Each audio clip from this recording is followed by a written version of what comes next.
만나면 좋은 친구 MBC.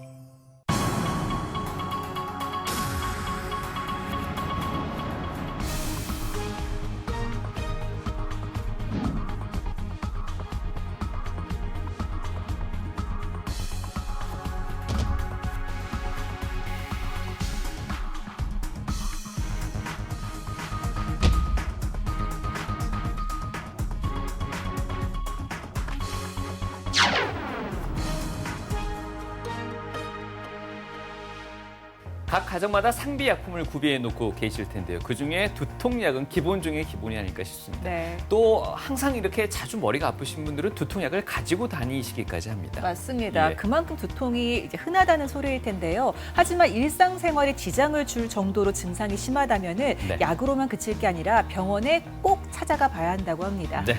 결코 가볍게 봐서는 안 될 두통, 오늘 TV 메디컬 약선에서 자세히 알아보도록 하겠습니다. 오늘 도움 말씀 주실 분은요, 신경과의 이형 교수님이십니다. 안녕하십니까? 어서 오세요.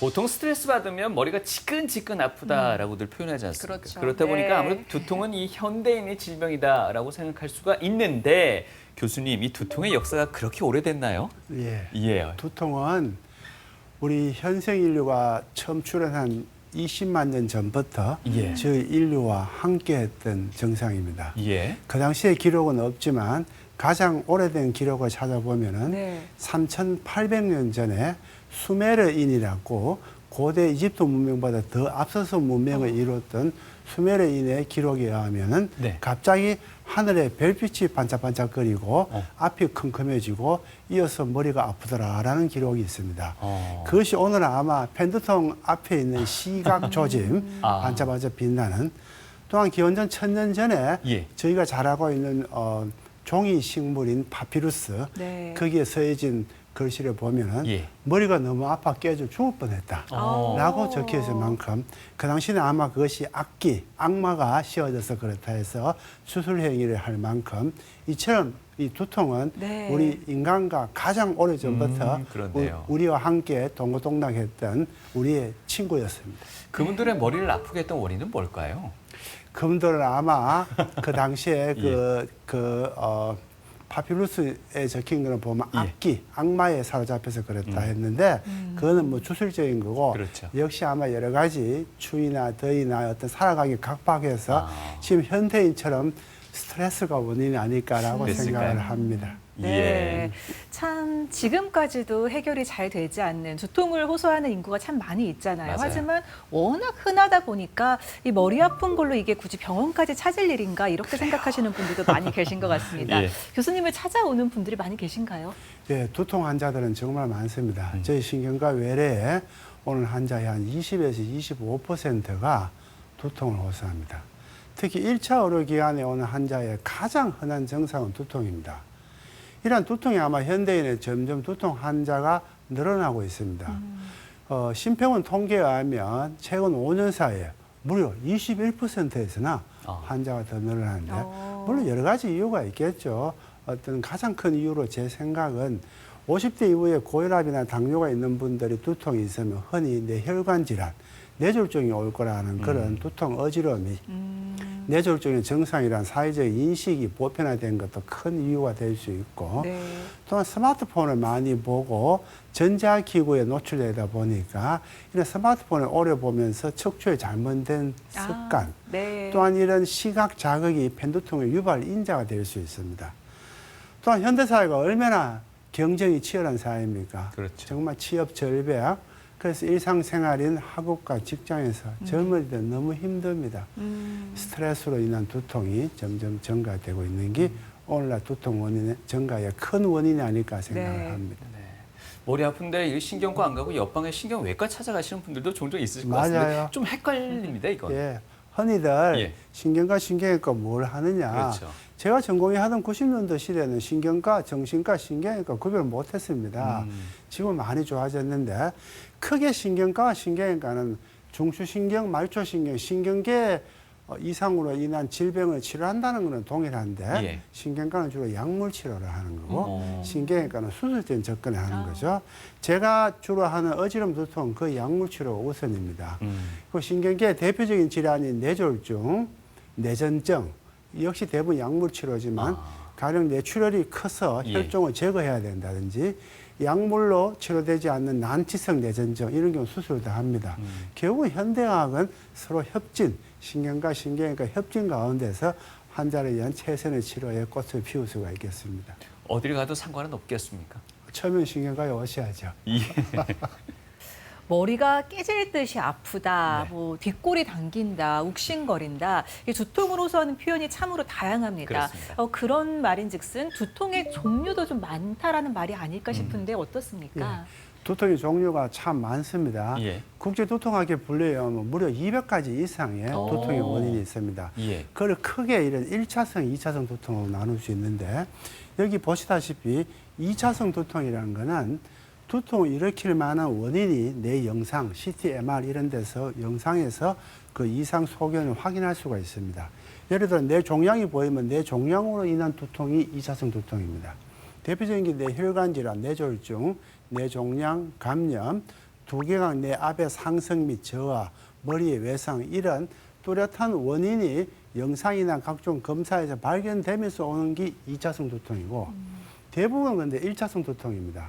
1차 두통이라는 거는 CT, MR이나 각종 검사에서 이상 소견은 발견되지 않습니다. 네. 단 두통 그 자체가 질환입니다.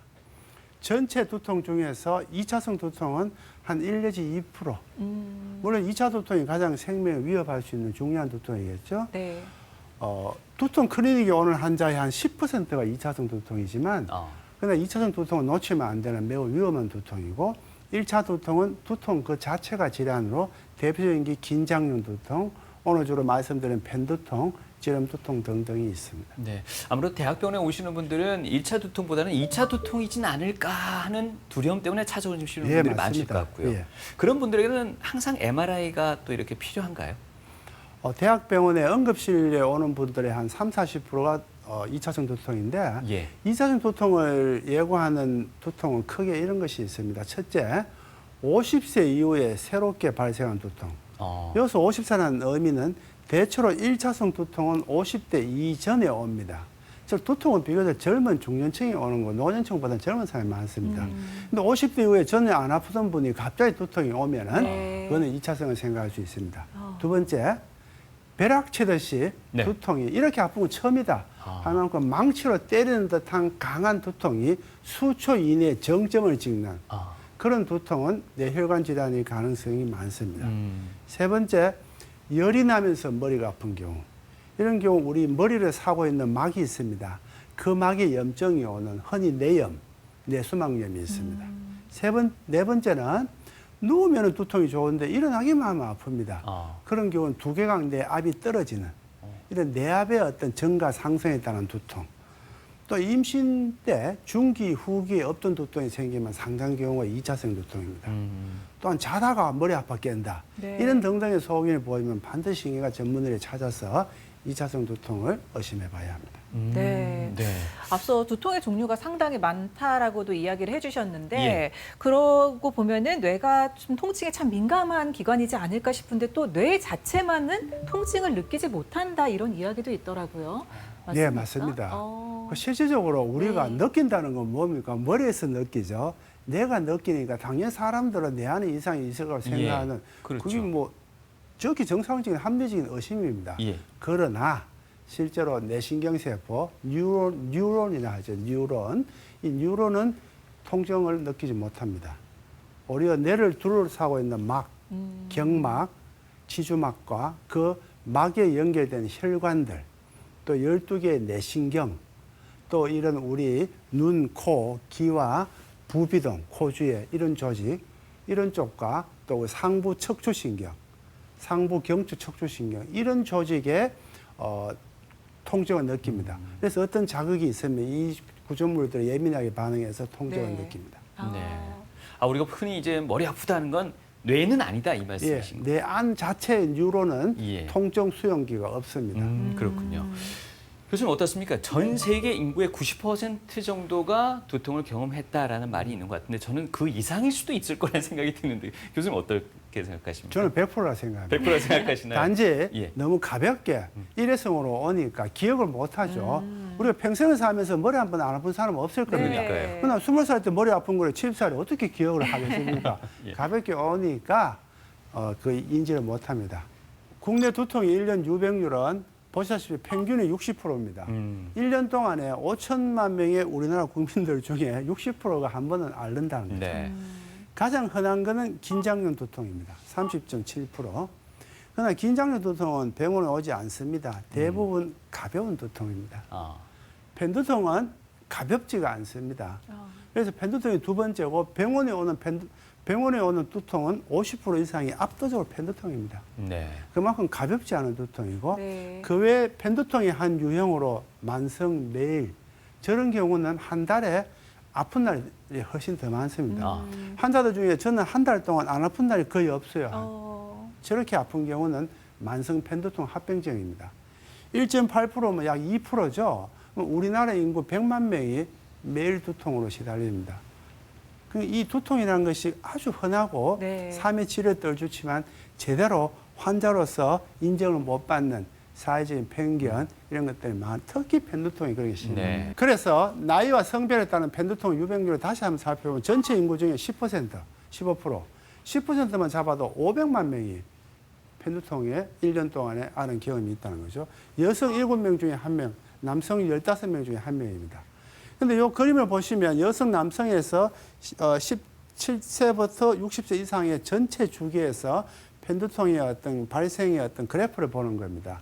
빨간 색깔이 남성입니다. 남녀 차이가 비로소 나타나는 게 초등학교 고학년 12세, 13세 이때부터 남녀 차이가 드디어 보이기 시작합니다. 네. 그러다가 10대 후반, 20대 초에 완전 남녀 차이가 뚜렷하죠. 네. 가장 정점을 찍는 것은 30, 40대죠.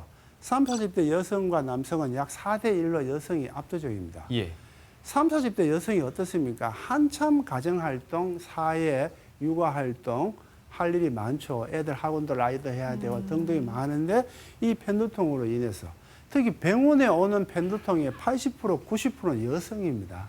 30, 40대. 그래서 30, 40대 여성 4명이 모이면 1명이 펜두통입니다. 네. 그만큼 펜두통은 여성 30, 40대 가볍지 않은 일상생활에 영향을 주는 심각한 만성 뇌 질환입니다.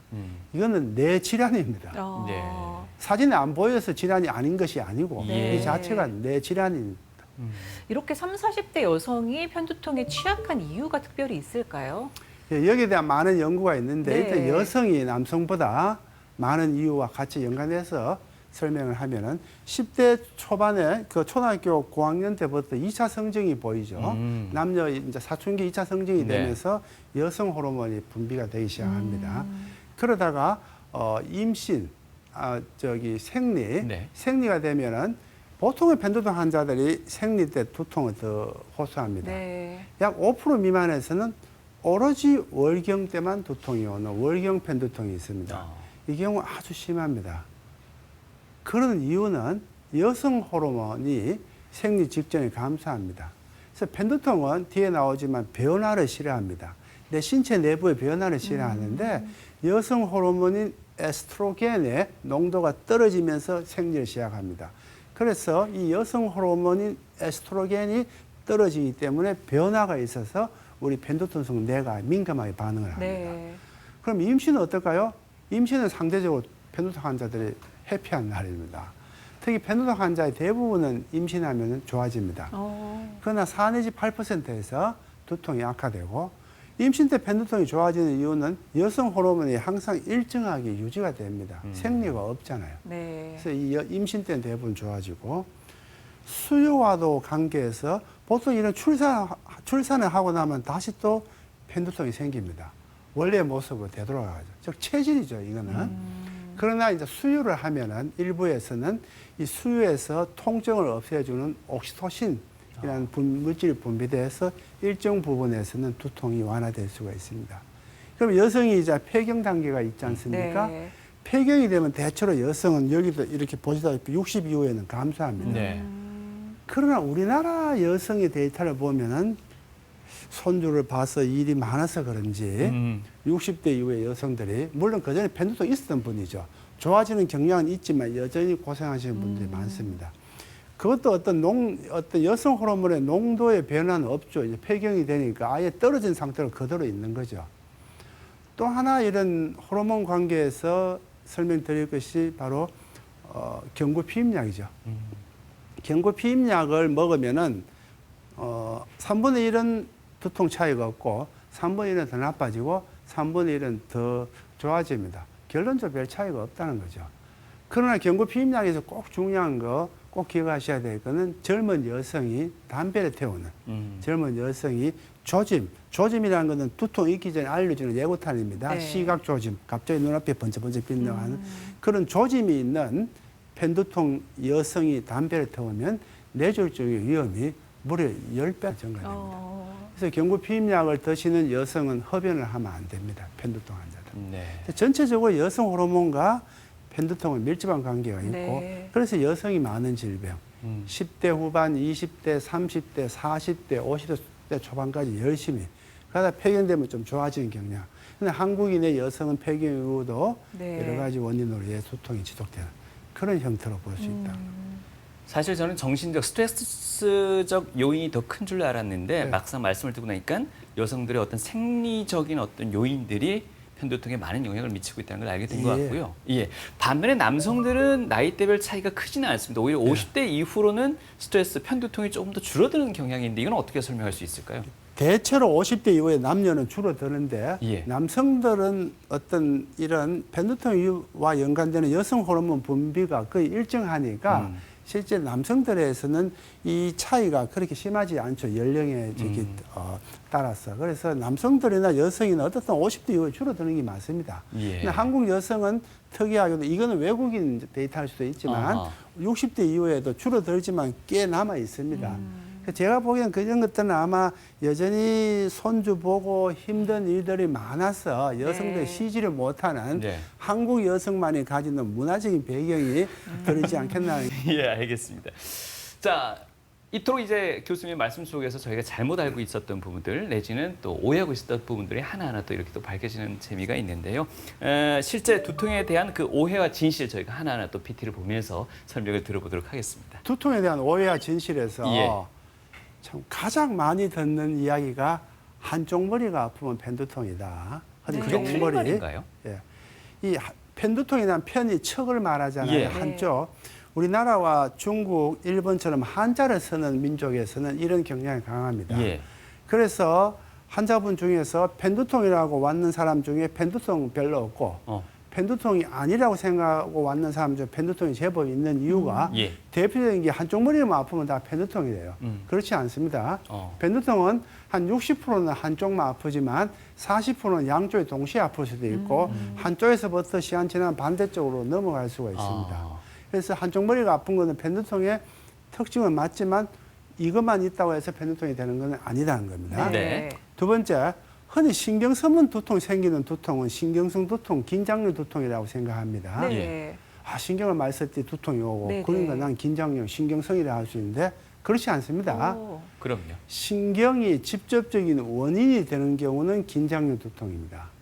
그러나 스트레스가 유발인자가 되는 겁니다. 자, 유발인자와 원인은 조금 다른 개념입니다. 예. 편두통에서도 스트레스가 유발인자가 돼서 편두통성 뇌라는 기질을 타고나는 분에게는 두통을 일으킵니다. 저 편두통성 뇌를 타고난 체질이 없는 분은 아무리 신경 써도 편두통 안 생깁니다.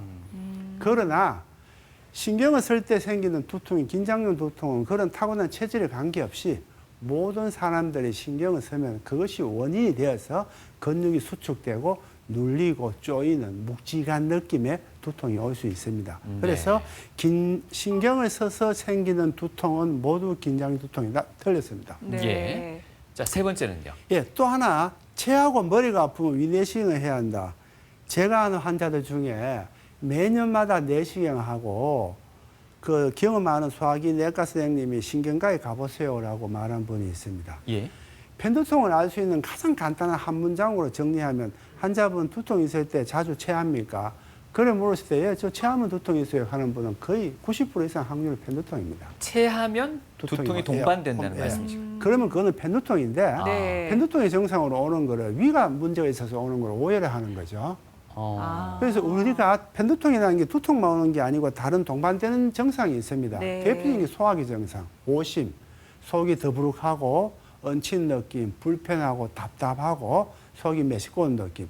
사람들은 이게 먼저 오고 두통이 온다 해서 위가 탈나서 두통이 오는 거로 네. 원인과 결과를 생각하지만 그런 게 아니고 두통으로 해서 체하는 거죠. 대표적인 게 체하면 어지럽다 하는 거와 똑같은 겁니다. 체해서 어지러운 게 아니고 어지러워서 체하는 겁니다.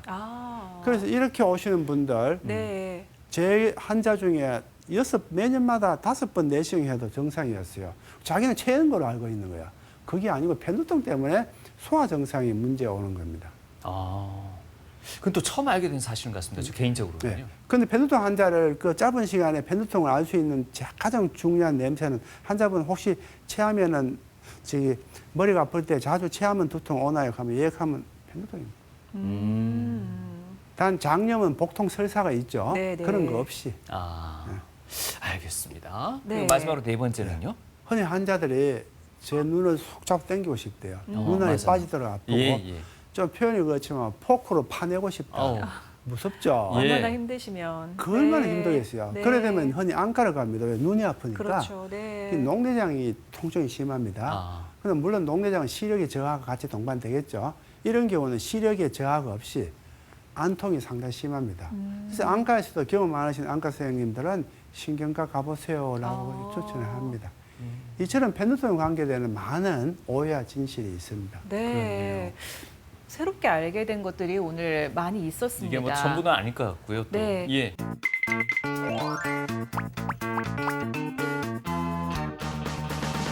생활 속에서 누구나 겪는 만성질환, 두통. 오늘은요, 질문 있습니다를 통해서 두통에 대한 오해와 진실 한번 알아보도록 하겠습니다.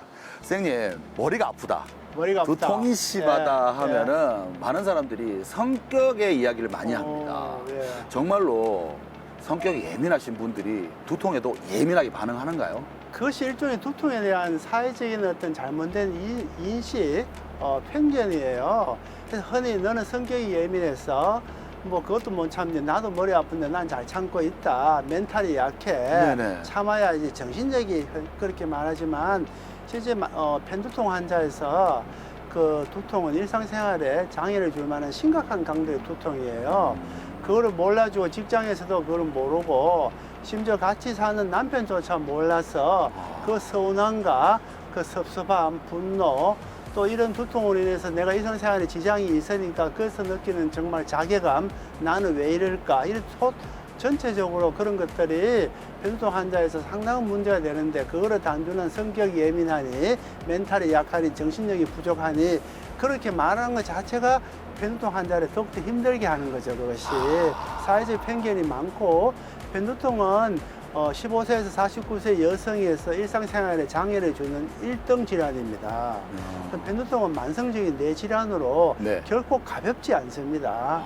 심지어 같이 사는 남편조차 몰라서 제 외래에서 눈물을 뚜루뚜루 흘리면서 의사에게 의사 선생님밖에는 모른다 해서 제가 늘 하는 말이 있어요. 편두통 진단은 MRI나 CT가 중요한 게 아니고 그 고통받는 환자의 고통에 대해서 의사가 얼마나 공감할 수 있는 공감 능력이 있다. 즉 편두통을 진단한다는 것은 의사와 환자의 소통을 통해서 과학적 근거를 가지고 알아내는 소통 예술이에요. 그만큼 편두통은 많은 힘들고 두통에 대한 잘못된 그런 사회적인 어떤 그런 선입견 참 안타까운 일이죠.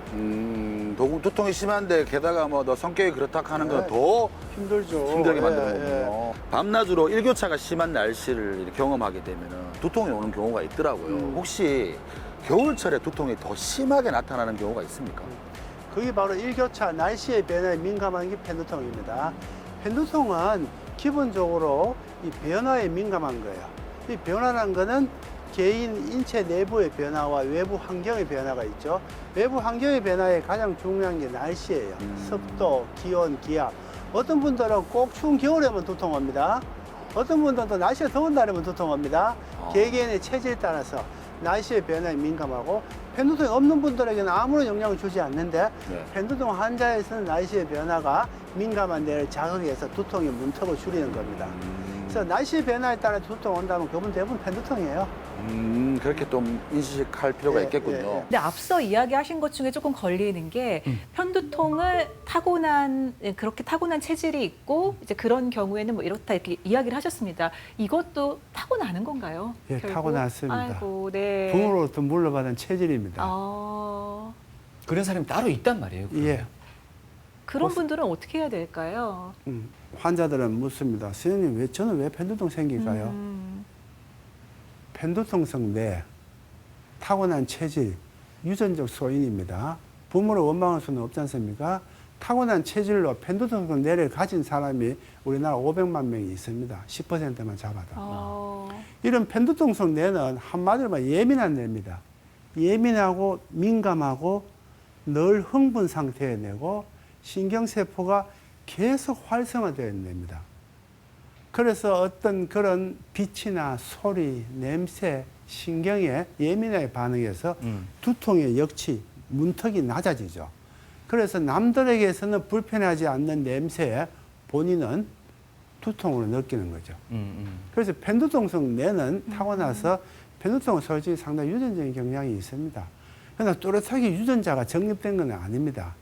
유전하면 한국인들 무서워하고 하지만 유전적 경향이 있는, 유전적 소인이 있는 타고난 체질 이렇게 말할 수가 있습니다.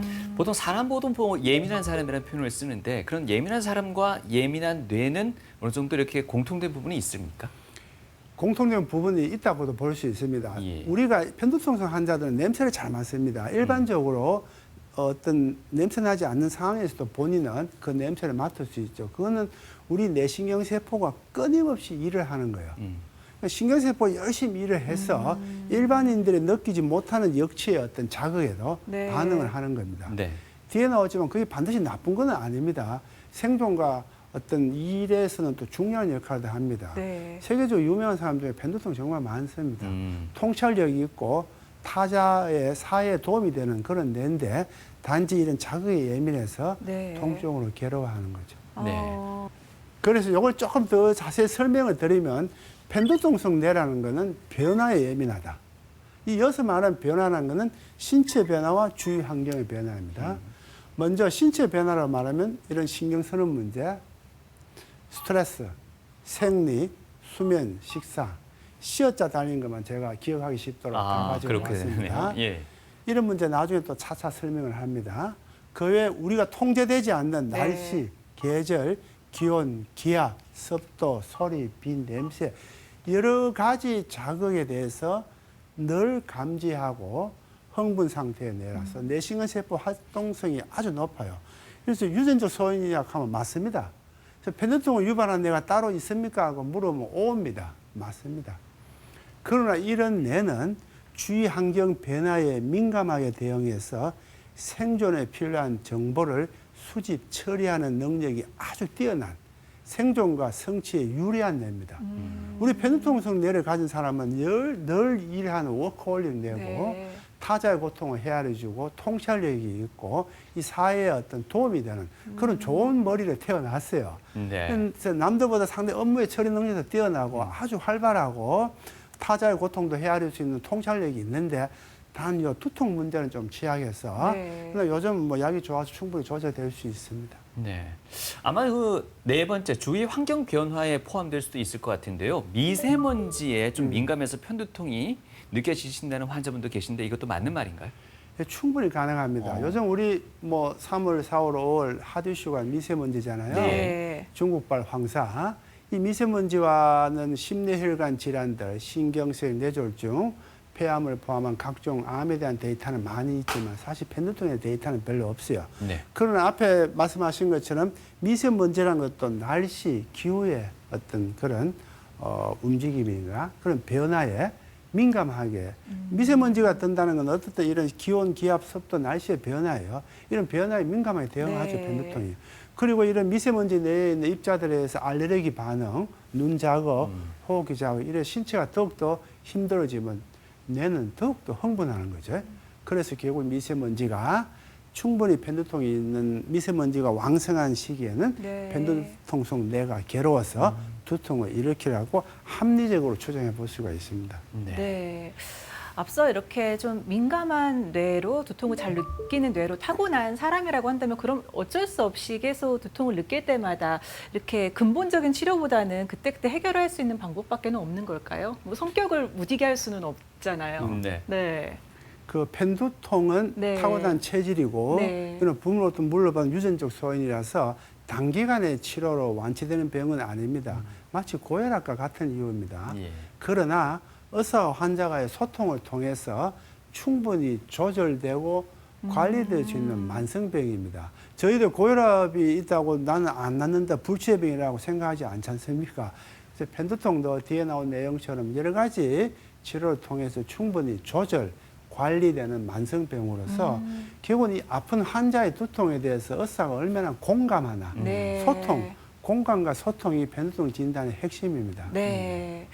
가끔씩 머리가 조금 지끈지끈 아픈데 이게 과연 편두통일까 조금 아리송한 분들도 계실 것 같습니다. 네. 좀 편두통의 특징 같은 거를 설명해 주시면 도움이 될 것 같아요. 예.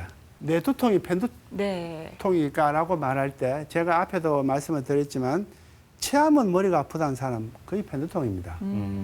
그래서 바쁜 진료 시간에서 펜두통의 여러 특성을 다 설명을 못 드릴 때 환자분 두통 자주 오시면 그때 혹시 체하면 두통 있나요? 맞아요. 가면 그때부터 이제 크루를 가지고 예. 접근을 하는 거죠. 두 번째는 두통이 심할 때 속이 울렁거리는 거 당연한 네. 겁니다. 메스껍고 더부룩하고 불편하고 이글거리고 답답하고 심하면 구토를 합니다. 예. 그런데 환자한테 직설적으로 환자분 오신 구토가 있습니까? 이래 물으면 환자들도 대답을 잘 못합니다. 그래서 접근을 잘해서 환자의 불편한 것을 쉽게 의사가 얻을 수 있도록 결국 소통이죠. 그것이. 예. 빛, 소리, 냄새에 예민하다. 펜두통 환자들은 빛과 소리와 냄새에 예민합니다. 예를 들어서 두통 있는 시기에는 텔레비 소리, 옆에 떠드는 소리 네. 예민해서 신경질을 냅니다. TV나 컴퓨터 화면, 스마트폰에 빛이 실어서 그래서 조용하고 컴컴한 방에 누워 있으려고 합니다. 조용하고 컴컴한 방에 왜 누워 있겠어요? 조용하다는 거는 소리가 싫으니까 예. 컴컴한 거는 빛이 싫은 거예요. 또 냄새에 아주 예민합니다.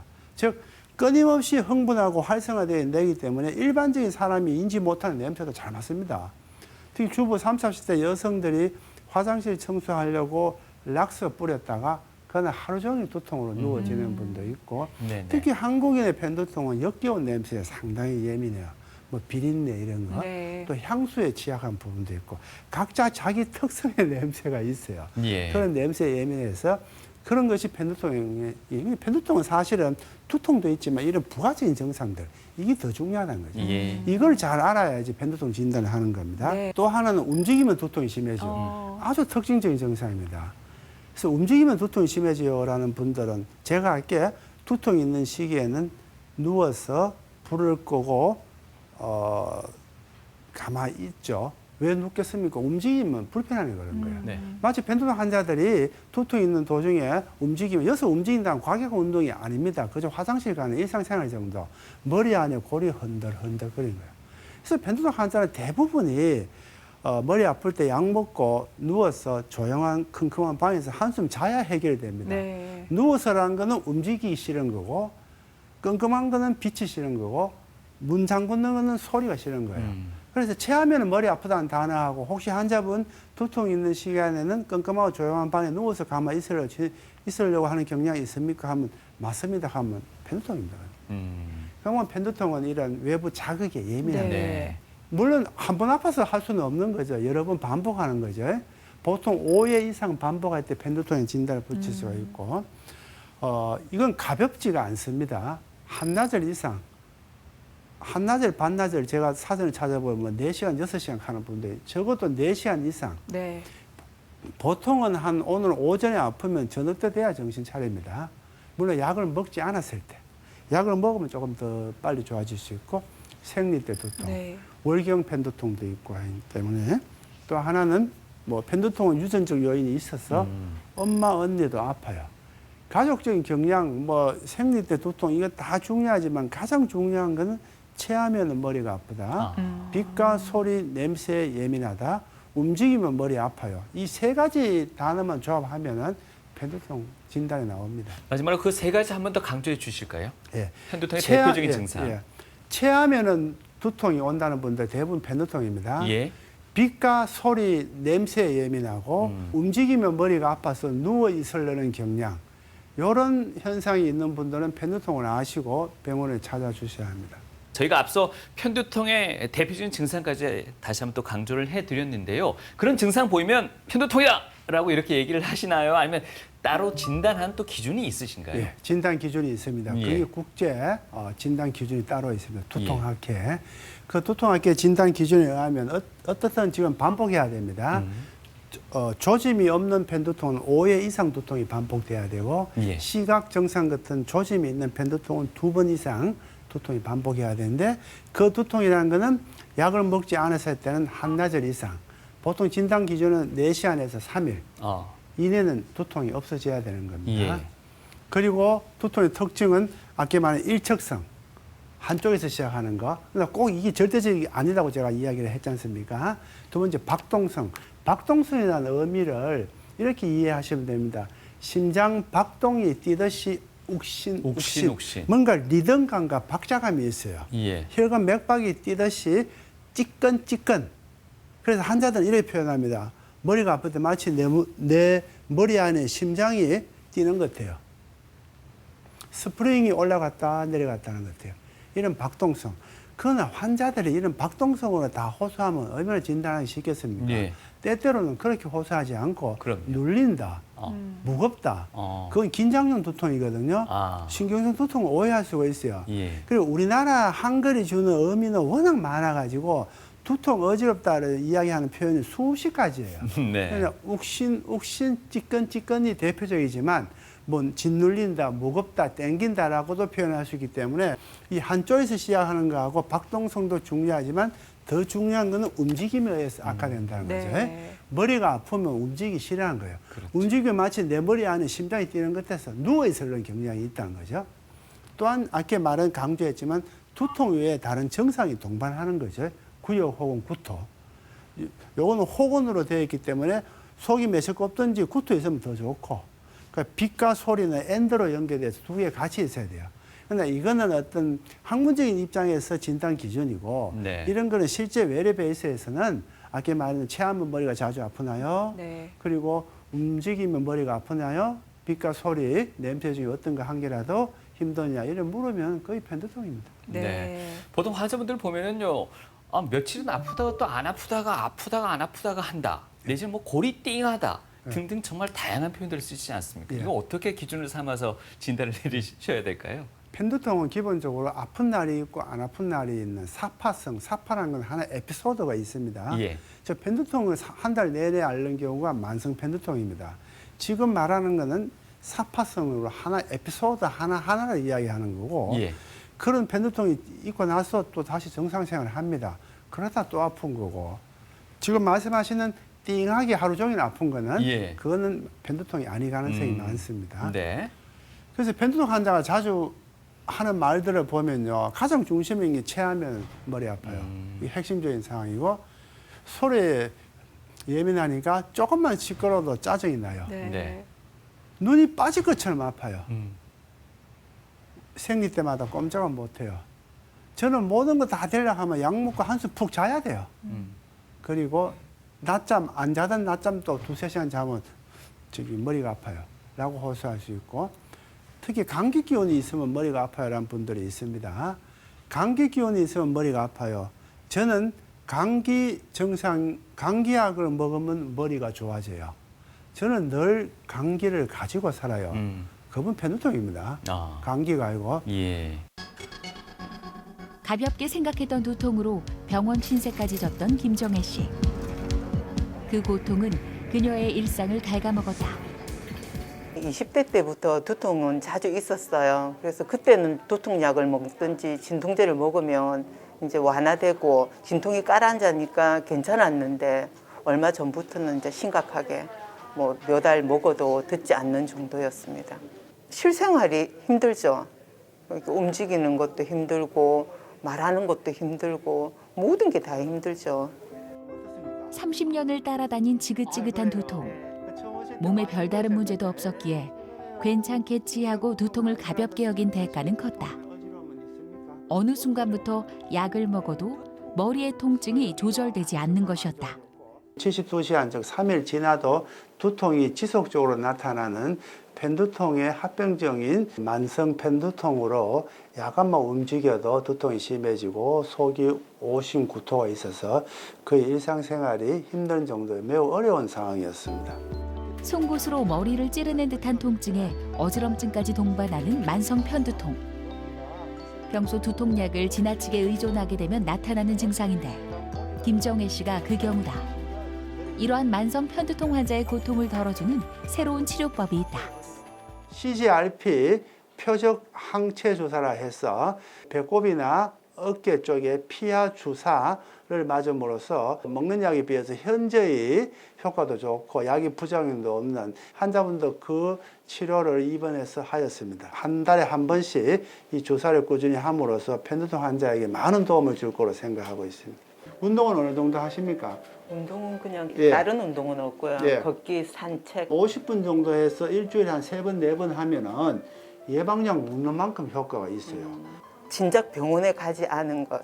그냥 진통제를 약국에서 사 먹고 그냥 한 20, 30년을 그대로 보낸 것에 대해서는 후회하죠. 나만의 그런 휴식처를 많이 찾으려고 노력하죠. 뭐 독서라든지 아니면 산책이라든지 그런 것들을 많이 하려고 노력하죠. 편두통의 증상을 제대로 이해하시지 못하는 분들이 많다고 말씀하셨는데 네. 사실 이 두통을 지금 보시는 시청자분들 가운데서 모르는 분들은 안 계실 것 같아요. 이게 얼마나 좀 짜증도 나고 예민해지고 그렇죠. 좀, 힘들죠. 네, 그런 통증이잖아요. 근데 편두통의 경우 이게 뭐 짧게는 뭐 3-4시간에서부터 길게는 수일까지 간다라고 하면 너무나도 괴로운 시간일 것 같습니다. 예. 이거를 좀 미리 두통이 심하게 올 것 같다 이렇게 알아채는 전조 증상 같은 게 있을까요? 예, 전조 증상이 있습니다. 어. 앞에 두통 오기 전에 있는 두 가지 형태의 어떤 예고 신호를 크게 먼저 이 전구, 두통이 올 것을 미리 예감하는 겁니다. 전체 편두통 환자의 한 80% 정도에서 대부분 알아차립니다. 보통 두통 오기 한두 시간 전부터 이틀 사이에 주로 오는 증상들은 다양하지만 이렇게 냄새에 예민할 수가 있습니다. 가장 흔한 거는 어깨 쭉지, 목, 뒤가 결린다 합니다. 네. 편두통의 두통은 욱신, 박동성이지만 이때 느끼는 건 박동성이 아니고 결리고 뻐근하고 네. 가벼운 두통이에요. 가장 두 번째 게 많습니다. 예. 그 때때로는 하품 나고 집중력이 결여되고 무기력하고 뭔가 멍하고 아무것도 하기 싫고 그리고 어떤 경우는 이런 냄새, 사실 저기 있는 건 냄새 날 일이 별로 없지 않습니까? 음식이 다 네. 빵이고 이런 건데 냄새에 예민하고 이런 것들이 있고 나서 짧게는 1시간, 길게는 하루 이틀 뒤에 두통이 오는 요걸 전구라 합니다. 전구 증상. 증상. 예. 요거보다 조금 더 두통 직전에 오는 거를 우리는 조짐이라 합니다. 예. 용어가 조금 전구와 조짐, 두통 바로 직전에 오는 증상. 두통 바로 직전에 오는 증상의 대표적인 거는 주로 시각 전조입니다. 여기 보시면 특히 두 번째 거 한번 저기 보시면 네. 가운데 뿌연 암점이 있죠. 예. 그 바깥쪽에는 지그재그형의 아주 번쩍이고 빛나는 옛날에 중세시대 성 모양이에요. 성곽 모양. 예. 이런 성광암점이라 합니다. 이런 것들이 보이다가 여기도 보시면 암점이 조금 처음에 점점 심해졌다가 한참 안 보이다가 좀 좋아지죠. 이런 앞에 뿌옇게 안 보이면서 주변부에는 아주 번쩍거리는 휘황찬란한 그런 어떤 지그재그 형태의 성광암점이 보이다가 뒤에 두통이 오는 거예요. 요건 보통 5분 이상 왔다가 1시간 이내에 두통이 옵니다. 그래서 이런 시각 전조가 가장 압도적이고 네. 때때로는 여기 보이다시피 이런 손부터 해서 손가락 끝에서 점점 저림이 진행하는 거예요. 이런 조짐이 있는 경우는 한 20-30% 정도예요. 편두통 환자 중에 조짐성 편두통은 20-30%. 조짐성 편두통이 더욱 유전적 경향이 더욱더 훨씬 더 소위 말해 강합니다. 그래서 정구는 한 70-80%. 근데 정구 증상도 잘 물어봐야지 이야기해 주지. 환자가 네. 스스로 뭐 내가 뒷목이 포근합니다 하지 않습니다. 그래서 예. 결국은 의사와 환자의 소통을 통해서 충분히 의학적 정보를 가진 의사가 정확하게 물어보고 환자의 정확한 대답을 유도하는 이 커뮤니케이션이 두통 과정의 네. 핵심입니다. 선뜻 정구 증상과 이 직전 증상, 조짐을 구분하기가 쉽지는 않습니다만 모든 편두통 환자들은 이런 조짐 내지는 정구 증상이 오게 되는 건가요? 앞에 말씀한 이런 정구 증상은 70-80%, 70-80%. 조짐은 한 20-30%. 그러니까 조짐은 주로 시각 증상이니까 환자들이 이렇게 말합니다. 선생님 두통 전에 갑자기 어느 한쪽 시야가 안 보이고 번쩍번쩍 거리고 나서 정말 당황했어요. 그런데 5분, 10분 지나니까 막 머리가 욱신욱신 찢겨. 이거는 조짐입니다. 근데 선생님 근데 하루 전에 선생님 그래 말씀하시니까 기억나네요. 어깨 축지하고 뒷목이 좀 뻐근하고 뭐 결리고 해도 뭐 크게 아프지 않아서 방심했더니 그러고 자고 나니까 두통이 오네요. 네. 그거는 바로 정구입니다. 네. 그래서 조짐은 시각 증상, 정구는 다양하고 그중에 가장 흔한 것은 목, 어깨, 후두부 결림이지만 냄새 예민, 피로, 무기력 뭐 이런 다양한 게 있기 때문에 사실 조짐은 대부분 환자들이 눈치챕니다. 앞에 뭐가 번쩍번쩍 거리는데 그걸 네. 모르는 사람이 있겠습니까? 밤을 새거나 잠을 좀 많이 못 자는 경우에는 머리가 아프더라고요. 평소에 머리가 자주 아픈데 내버려 두니까 오랫동안 머리가 아프더라고요. 체력적으로나 정신적으로 힘든 날이면 두통이 제일 먼저 찾아오더라고요. 보통 취업 준비하거나 자소서 쓰고 면접 준비하고 그럴 때 머리가 가장 아프죠. 진통제를 사다 놓고 머리 아플 때마다 한 알씩 먹곤 해요. 머리가 너무 아플 때는 지압 같은 것도 하긴 합니다. 머리 아플 때마다 수면 시간 확보하려고 최대한 확보 많이 하려고 노력 중입니다. 약을 바로 먹어요. 계속 통증이 오래 놔두면 이어져서 약을 바로 먹습니다. 평소 어지럽거나 두통이 오면 휴식을 취하곤 해요. 선생님, 그 두통 완화에는 편안한 음악이나 ASMR 같은 게 도움이 될까요? 예, 맞습니다. 예. 두통은 그 두통이 긴장형 두통이라든지 혹은 편두통 어떤 것도 이런 스트레스 완화법으로서 명상, 이완요법으로 조용한 음악을 듣는 것은 도움이 됩니다. 물론 그거 한 가지만 가지고 두통을 다 잡을 수는 없지만 어떤 이런 조용한 음악 가운데서 스트레스를 완화시키는 것은 상당히 편두통의 어떤 유발인자를 없애는 거라서 또한 긴장형 두통 환자들, 지나치게 긴장되고 그런 분들한테도 당연히 이런 조용하고 은은한 음악은 마음의 평화와 근육의 긴장을 줄여주기 때문에 좋은 효과가 있습니다. 이번에는요, 두통과 어지럼증에 관한 시청자 사연을 모아봐봤습니다. 선생님, 초등학생을 둔 어머님의 사연입니다. 이 초등학생 아들인데요. 아이스크림 있지 않습니까? 이걸 먹을 때마다 우리 톡톡톡 칠 정도의 두통이 온다고 합니다. 근데 이게 그냥 한 번씩 하는 건 모르겠는데 차가운 음식을 먹을 때마다 그런데요. 이게 어머님의 걱정은 이게 뇌에 영향을 주지는 않을까라는 게 지금 큰 고민이라고 합니다. 선생님의 솔루션이 필요합니다. 전혀 영향이 없습니다. 흔히 우리 차가운 음식, 아이스크림, 얼음을 먹어서 생기는 거 뭐 저온 자극 두통이라 합니다. 저온 자극 두통. 저온 자극 두통은 드물지만 잘 알려져 있는 1차성 두통이고 1차성 두통이라는 것은 뇌의 구조적인 병변이 없이 오는 두통 자체가 질환명입니다. 대체로 이런 경우는 이제 간단한 방법은 물론 아이스크림을 안 먹으면 좋죠. 네. 얼음이나 아이스크림, 꼭 아이스크림을 급하게 먹는다고 생기는 게 아닙니다. 얼음을 천천히 먹어도 생길 수 있는데 그래요? 대체로 이런 자극원을 피하면 10분 이내에 좋아지고 기본적으로 생기는 기전은 확실치는 않지만 우리 편두통이나 두통을 일으키는데 제일 중요한 뇌신경이 3차 신경이거든요. 이 3차 뇌신경을 자극해서 혈관이 일시적으로 수축이 생겨서 오는 두통입니다.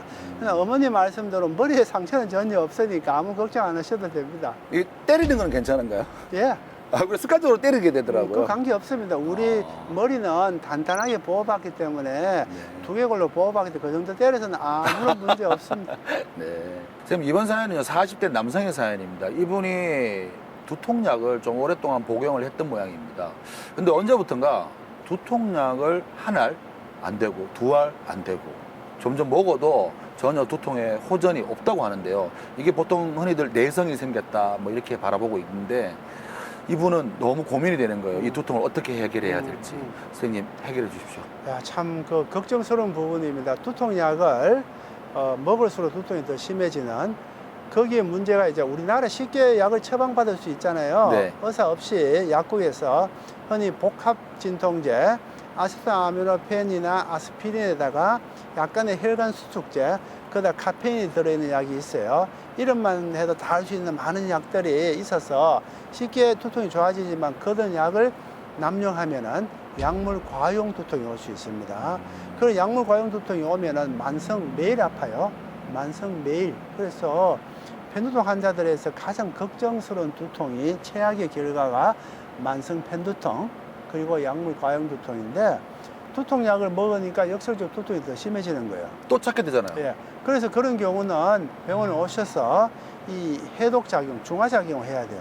온몸에 약으로 다 범벅된 약을 다 끊고 그러면 약에 금단 증상이 생기겠죠. 그렇겠죠. 이 금단 증상이 보통 이틀에서 한 10일 사이에 두통이 더 심해지고 불안하고 불면과 초조, 식은땀이 나고 막 이런 시기를 극복하는 거예요.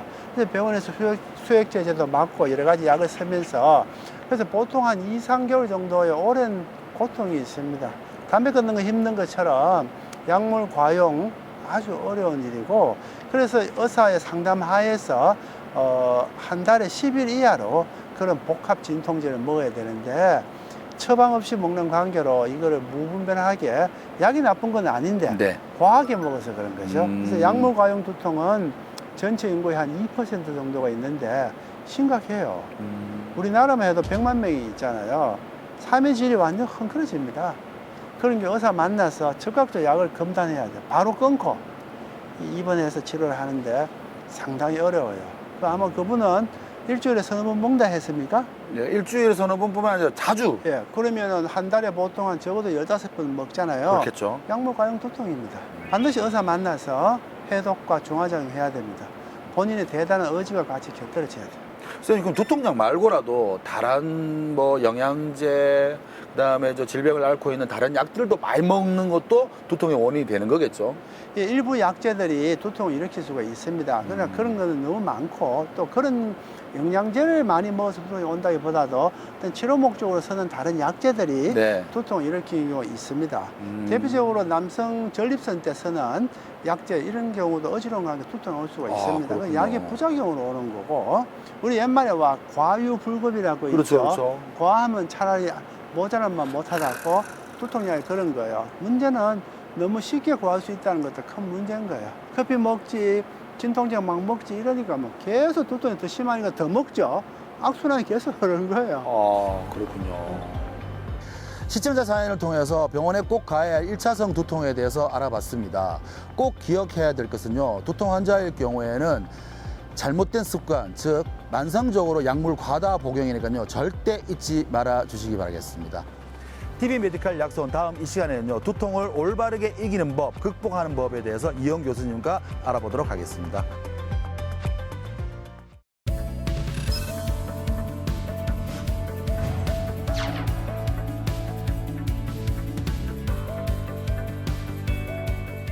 만나면 좋은 친구 MBC